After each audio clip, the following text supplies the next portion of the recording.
বিষ বাষ্পের মতো চুয়াডাঙ্গায় ছড়িয়ে পড়েছে অনলাইন জুয়া।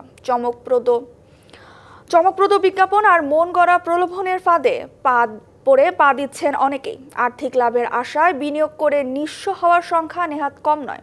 তবু তরুণ যুবকরা ঝুঁকছেন এসব অবৈধ বেটিং সাইটে, জড়িয়ে পড়ছেন নানা অপরাধের সাথেও। অথচ কোনোভাবেই অনলাইন জুয়ার লাগাম টানতে পারছে না প্রশাসন। জীবনে প্রচুর টাকা ইনকাম করতে হবে।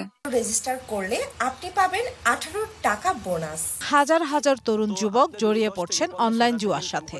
প্রতারিত হওয়ার তালিকা যেমন দীর্ঘ হচ্ছে, তেমনি বাড়ছে জুয়ারির সংখ্যা। আমার সাথে আরেকজন ইনভলভ হয়, সে আমাকে বলে যে যেহেতু লাভ করছিস তাহলে এটা বড় অ্যামাউন্ট ঢুকে দেখ ভাগ্য ঘোরে কিনা।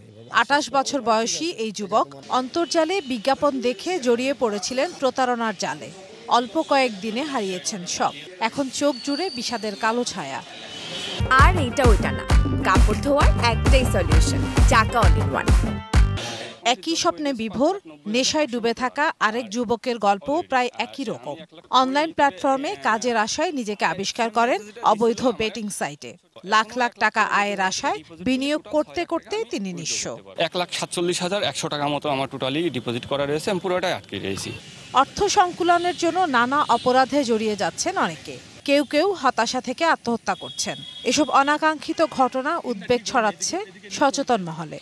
আমি আমার ভাইয়ের উপরে দায়িত্ব দিয়েছি প্রতিষ্ঠানের, সেই প্রতিষ্ঠানের হিসাব কিতাব সে কাগজে কলমে ঠিক রেখে দেখা যাচ্ছে যে আমার যে মূল পুঁজি সেটা গায়েব করে দিচ্ছে। অনলাইন জুয়ার কারণে আমরা যেটা দেখতে পাচ্ছি যে অবৈধ এবং আনইথিক্যাল আয়ের পথে যুব সমাজ ঝুঁকছে। আমাদের এই বিশাল তরুণ সমাজকে, যুব সমাজকে বাঁচানোর জন্য কর্মধারার মধ্যে যদি আমরা নিয়ে আসতে না পারি, সৃষ্টিশীল সমাজ আমরা রেখে দিতে পারবো না। বিনা পরিশ্রমে হুট করে অনেক অর্থ উপার্জনের লোভ তরুণদের ধ্বংসের দিকে ঠেলে দিচ্ছে। আর অনলাইনে জুয়ার ফাঁদ পাতা রাঘব বোয়ালরা আড়ালেই থেকে যাচ্ছে প্রশাসনের। এই সমস্যা ডিল করার জন্য যেমন দরকার তেমন আধুনিকভাবেই আইনটা সংস্কার কাজ চলছে। আমরা অতি দ্রুতই কঠিনভাবে কাজ করতে পারবো এবং এই যে ছড়িয়ে পড়া রোধ করে আমরা যুব সমাজকে রক্ষা করতে পারবো। সরকারের কার্যকর উদ্যোগ সহ নৈতিক শিক্ষা এবং পারিবারিক বন্ধন জোরালো না হলে এই অবক্ষয় ঠেকানো সম্ভব না বলছেন অপরাধ বিশেষজ্ঞরা। DBC news desk.